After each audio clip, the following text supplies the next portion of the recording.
Getúlio, nós bem entendemos que governou o Brasil em um primeiro momento de 30 a 45 e de 1951 a 54, momento do suicídio. Getúlio Vargas, ele é o protagonista de um fenômeno político urbano caracterizado como populismo, que veio a desenvolver-se na América Latina. Quando eu faço a menção à perspectiva urbana, eu estou fazendo alusão direta ao Brasil. Muito embora na América Latina, o populismo ele tenha alcançado massas urbanas e massas rurais. No Brasil, inclusive, chegou a dialogar com o campo e a cidade. Mas a grande força do populismo, a sua essência, seria a existência de líderes carismáticos, personalistas, que manipulam massas urbanas proletárias através do mecanismo de concessão. E essas concessões atendem os interesses das estruturas de produção, as lideranças burguesas em questão. O referido gabarito seria a letra C, que envolve o protagonista Vargas enquanto líder, gestor e pai do populismo no Brasil. E o populismo enquanto fenômeno político de manipulação e controle de massas em uma América Latina que vivencia uma revolução industrial tardia. Naturalmente entendemos que o conceito de Guerra Fria envolve uma perspectiva de bipolarização. Os Estados Unidos, na liderança do eixo capitalista, a União Soviética, liderando o eixo socialista. Entendemos ainda que a Guerra Fria ela está fundamentada em disputas por posições geográficas, a corrida armamentista aeroespacial e essas tensões que poderiam levar a uma terceira guerra mundial, aquilo que se convencionou em a suposta doutrina da destruição mútua assegurada. Corrida armamentista, disputa por posições estratégicas, posturas de descolonização, acabaram gerando tensões, o que levou a Europa centro-ocidental e centro-oriental a dividir posições que pressionaram aquilo que Winston Churchill chegou a chamar de uma cortina de ferro.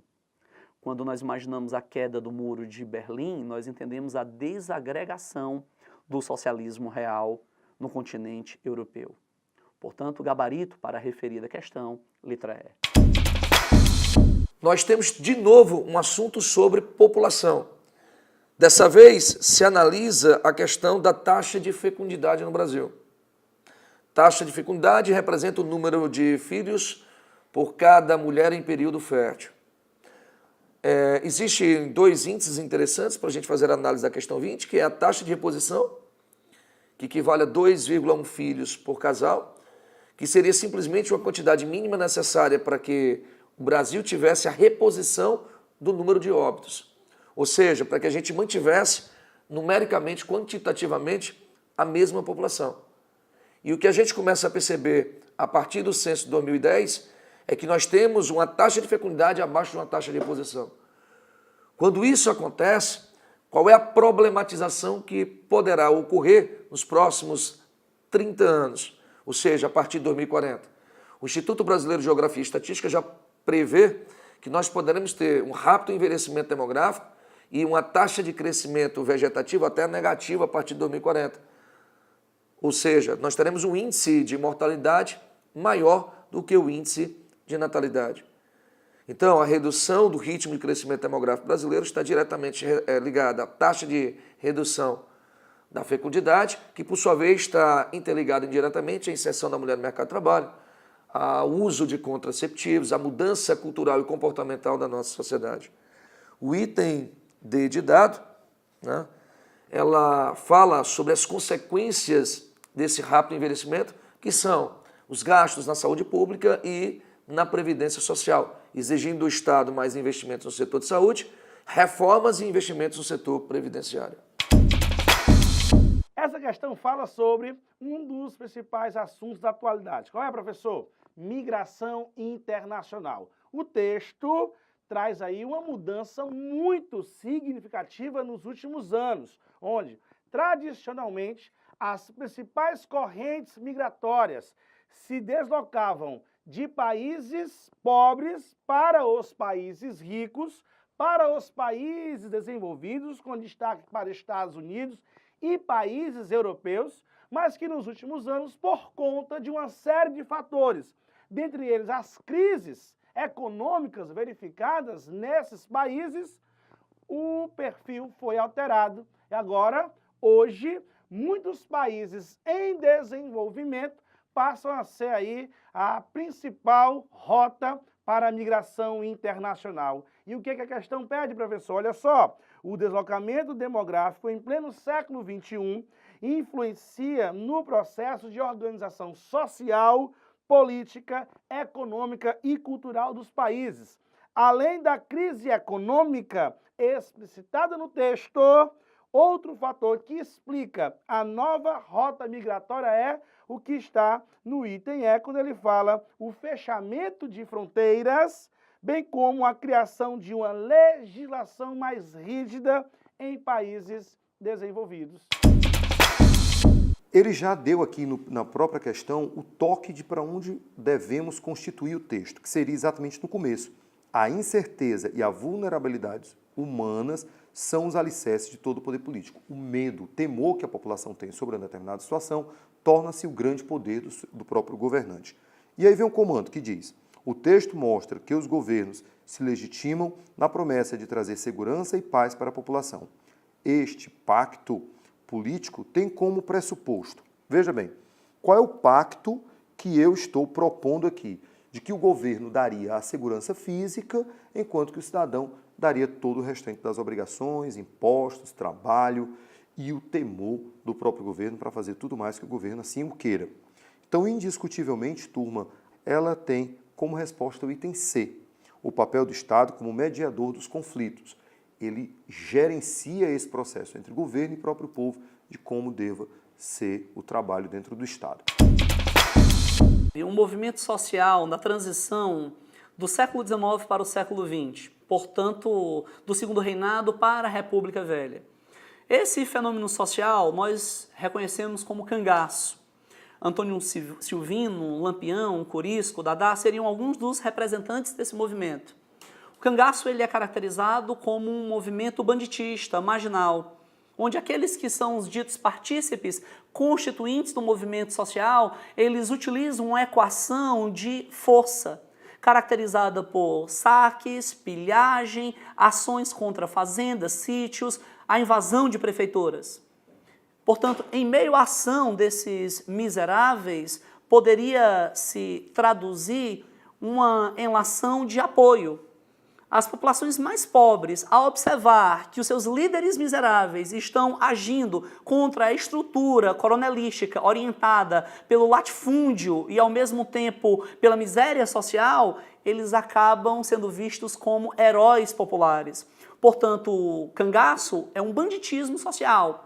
Ele congrega aqueles que seriam marginalizados pela sociedade. E a ação dos cangaceiros, em meio a uma estrutura de força, de intervenção, de violência e poder, acaba trazendo para os seus líderes um apelo popular de apoio. Portanto, gabarito para a referida questão, letra E. Nós bem sabemos que o processo que levou à formação do Brasil envolve, inevitavelmente, o latifúndio monocultor voltado para o mercado externo. Entendo, portanto, que o Brasil, enquanto colônia de exploração, vivenciará essa experiência de uma micro-Europa nos trópicos, notadamente um micro-reino de Portugal, onde a plataforma produtiva diretamente estaria associada ao plantation. E o produto que envolveu lucros significativos para a metrópole portuguesa, certamente o açúcar. Nós muito bem entendemos que a economia açucareira ela perpassou por séculos, do século XVI ao século XIX, alcançando significativa modernização no século XX. Contudo, mesmo com essa modernização no século XX, relações de afetividade, práticas paternalistas, clientelísticas, uma estrutura de favores que tinham suas raízes no mundo colonial do século XVI, agora irá também se desenvolver no século XX. Em outras palavras, nós podemos afirmar que, quando se fala do mundo do açúcar do século XVI para o século XX, as transformações técnicas foram inevitáveis, Mas mesmo com as transformações técnicas e a modernização da estrutura produtiva, as relações de poder, de compadrinho, as práticas clientelísticas, elas permaneceram. Portanto, o gabarito para a referida questão, letra B de bola. A questão é um relato do Correio da Manhã que nos diz o seguinte: irreverentemente começou a chamar-se queremismo toda manifestação de apreço tributada ao presidente Vargas. Surgiu então o slogan "Queremos Getúlio". Foi o bastante. A nação inteira, pela sua maioria incontestável, que é a massa trabalhadora, o homem pobre, o brasileiro desajustado da sorte, o indivíduo simples e desambicioso, pronunciou-se pela candidatura do senhor Getúlio Vargas. A publicação do Jornal Carioca aborda a reflexão sobre o movimento queremista, que tinha como objetivo central reivindicar a permanência de Vargas no poder para a elaboração de uma nova constituinte que daria fim ao Estado Novo. Esse é justamente o item correto, aquele que corresponde à reivindicação do povo. Portanto, o item correto é o item D. Essa questão que a gente vai trabalhar agora, ela versa sobre a luta do homem no campo, questão sobre reforma agrária. O que vem a ser a reforma agrária e o que prima a Constituição de 1988? Então o texto ele vai elucidar exatamente esse primeiro ponto para a gente. Vamos lá. E com o ímpeto combativo de nossos lutadores e sindicalistas, nos empenhamos também na construção da nova Constituinte aprovada em 88, quando conquistamos, entre outras vitórias, os artigos 184 e 186, que garantem a desapropriação de terras que não cumpram sua função social. A grande função social é produzir, gente. Em 1850, a Lei de Terras já falava sobre isso. As terras que não forem produtivas, que não estejam cumprindo, portanto, uma função social, elas devem ser devolvidas ao Estado. A ideia da terra devoluta. E aqui o que o Estado vai fazer com essa terra? Vai entregar essas terras a quem bem trabalhar essa terra e faça, com isso, cumprir a função social que é produzir. Então, terras improdutivas serão confiscadas, isso já está lá desde 1850, mas continua permanecendo no artigo 186 da Constituição, segundo o texto, né?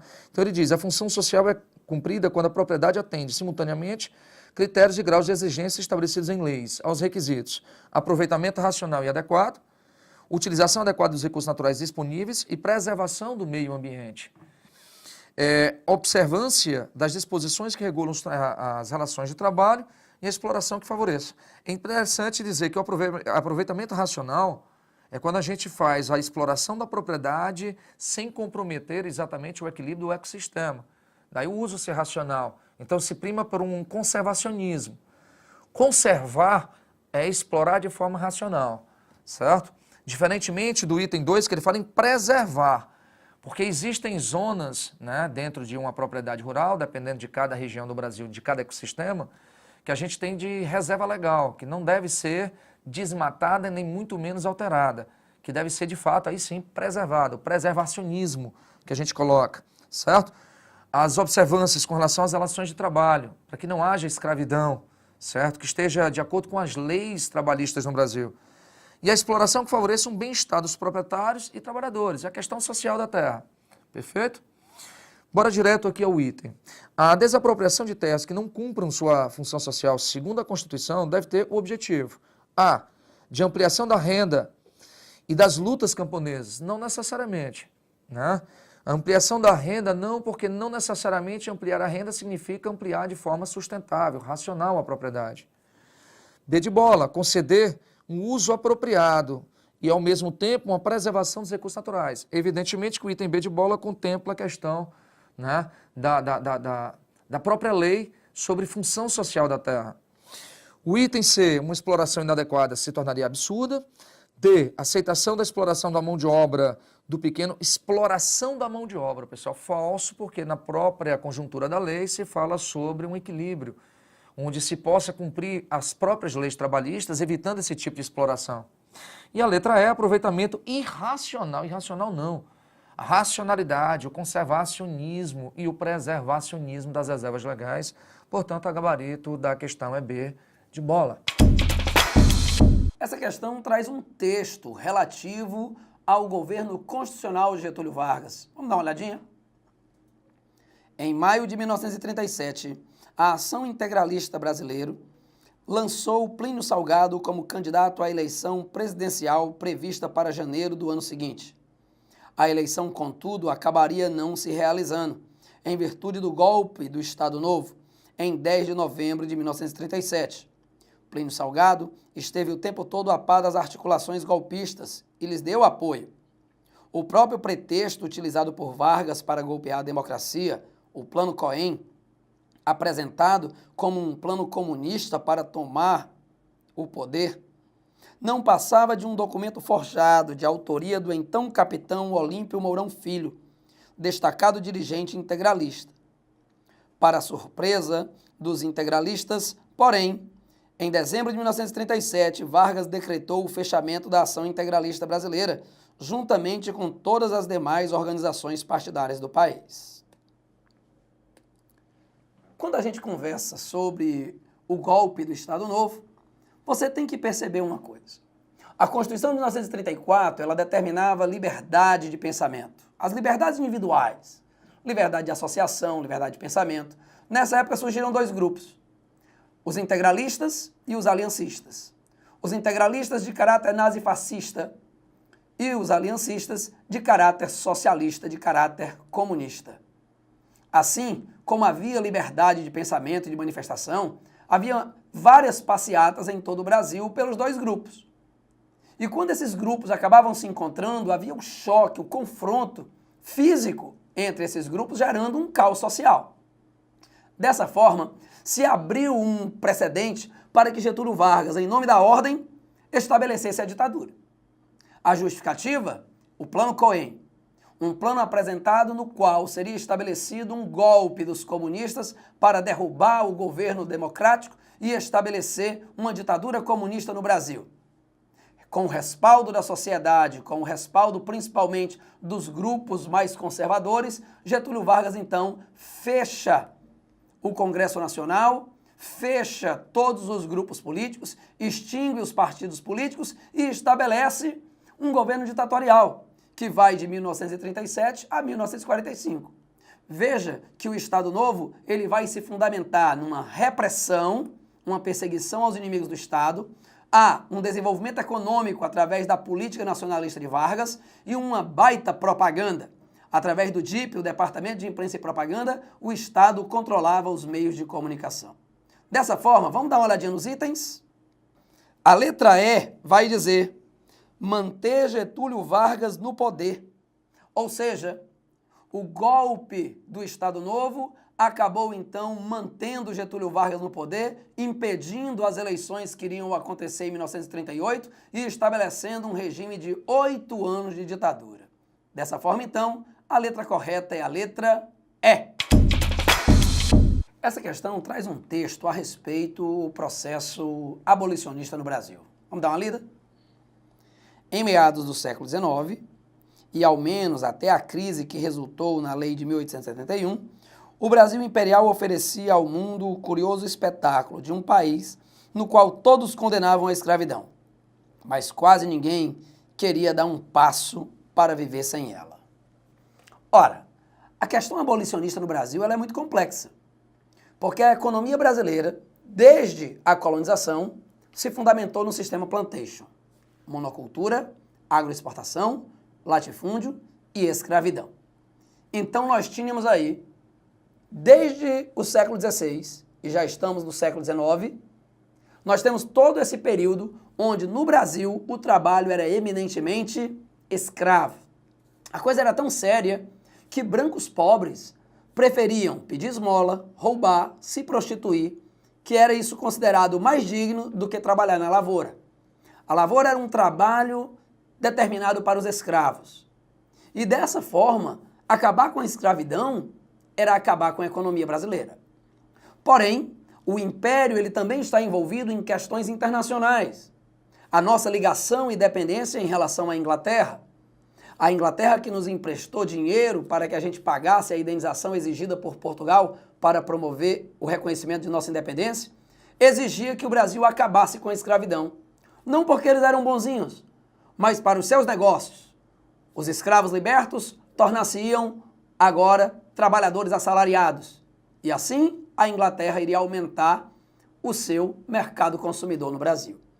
Porém, havia toda uma ideia de defesa do abolicionismo, mas, por outro lado, havia uma necessidade econômica de se manter a escravidão.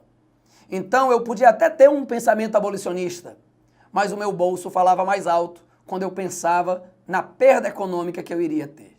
Dessa forma, vamos dar uma olhadinha nos itens? Quando você observa a letra D, olha aí que legal, controversa, pois a condenação moral direcionada a essa prática social não era suficiente para extingui-la.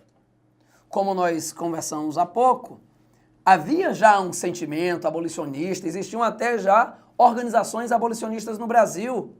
Havia toda uma pressão internacional, já existiam até leis condenando a escravidão, como é o caso da Lei Eusébio de Queiroz, em 1850.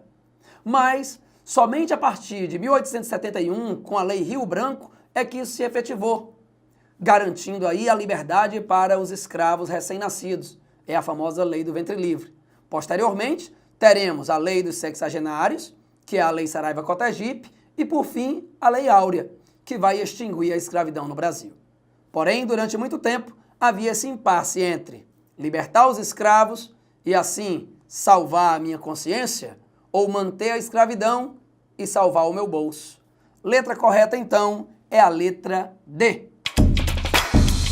Então ela traz um texto do Favelização no Brasil que diz o seguinte, olha só, de acordo com os dados do último censo demográfico, o Brasil apresenta 6.329 favelas em todo o país, sendo que 6% da população vive em moradias irregulares, processo comum nos grandes centros, maiores capitais como São Paulo, Rio de Janeiro, Belém, Salvador, Recife e São Luís. Merece destaque a favela da Rocinha, posto que é a maior favela do Brasil, situada na zona sul do Rio de Janeiro, com aproximadamente 70 mil habitantes. Nós sabemos que esse processo é uma consequência da urbanização que ocorreu de maneira rápida, recente e desordenada, que começa na primeira metade do século XX e se intensifica bastante na segunda metade deste século. Então, é possível verificar o crescimento do número de favelas em alguns centros urbanos do Brasil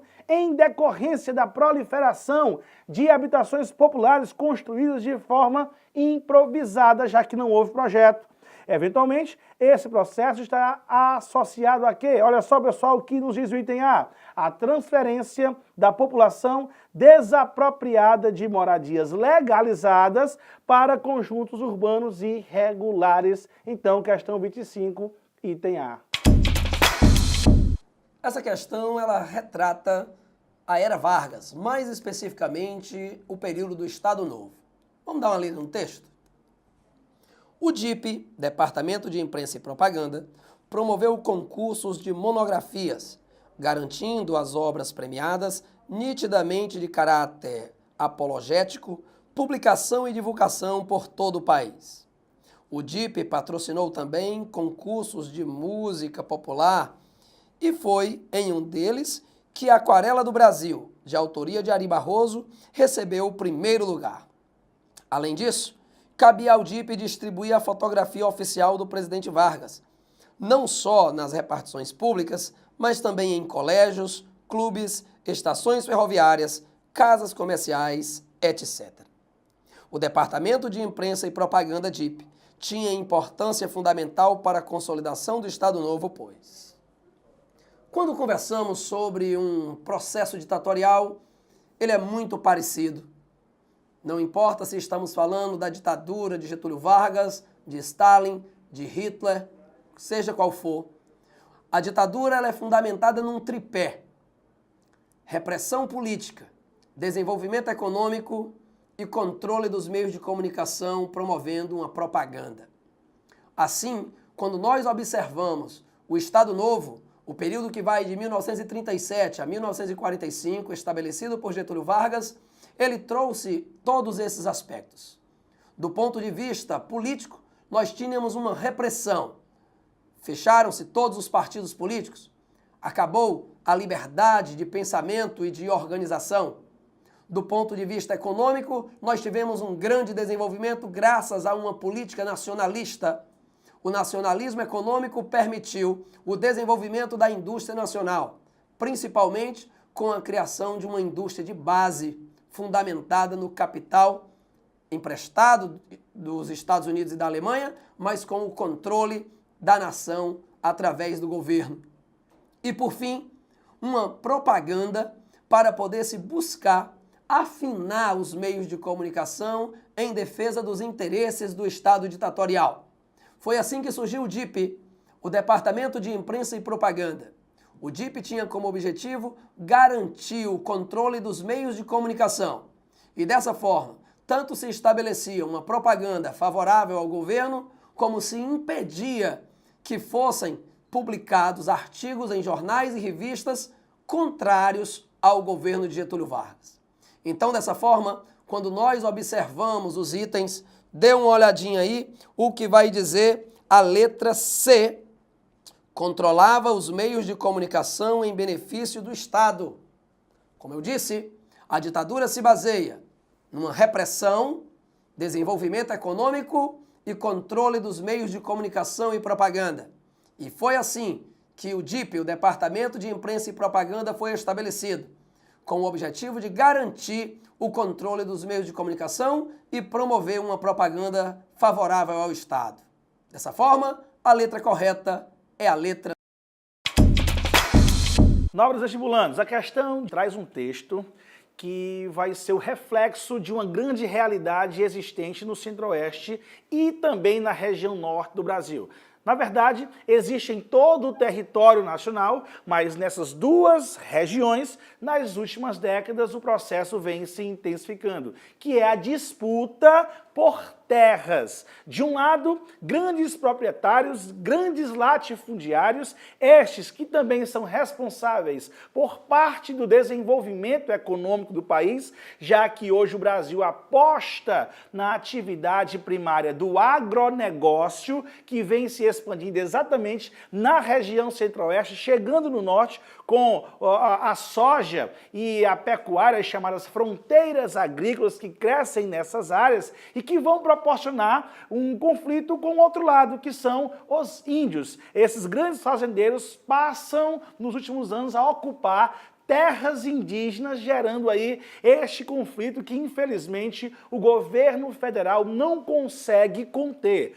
Portanto, nós vamos marcar o item A, que fala a expansão da fronteira agrícola para o interior do Brasil, que é uma das grandes causas deste conflito, tá bom?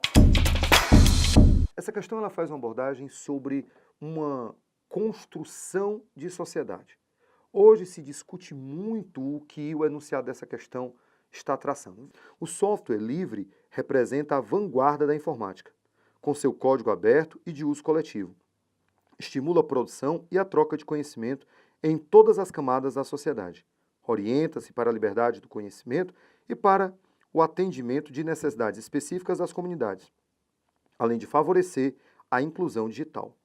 Com um simples toque ou com um simples olhar, ele pode, de repente, ter sua vida facilitada através de uma nova tecnologia. Então, segundo a autora, a produção do conhecimento, que no caso é o software, toda a tecnologia do conhecimento que está associada ao processo do software, ele tem em vista o item a ser marcado, o item A, a estratégia da inclusão, onde cada indivíduo que não tem acesso à informática ou não tem acesso a um determinado equipamento pode facilmente, através de um software, ser incluído dentro do processo da sociedade. Então, o item indiscutivelmente a ser marcado nessa questão é o item A. Galera, essa questão fala aí sobre pirâmide etária, um assunto muito interessante, um gráfico que vai demonstrar a distribuição da população por sexo e por idade. Perceba na sua tela que nós temos duas pirâmides. A pirâmide de 1980, você vai ter aí elevada taxa de natalidade associada a uma baixa expectativa de vida, já que você vai ter também uma elevada taxa de mortalidade, o que caracteriza um país pobre. Era o Brasil dos anos 80. Porém, a pirâmide de 2050 terá uma base estreita, fruto da redução da taxa de natalidade, o que vai repercutir no aumento da expectativa de vida. Isso é bom porque reflete aí toda essa melhoria social de qualidade de vida, mas ao mesmo tempo gerará um grande problema econômico, principalmente impactando a população economicamente ativa do país, que vai reduzir, e também impactando a previdência social, que terá um grande rombo devido aí à redução de contribuintes e o aumento daquelas pessoas aposentadas. Com isso, o item da questão vai ser o item D. Olha só, um aumento da longevidade demográfica.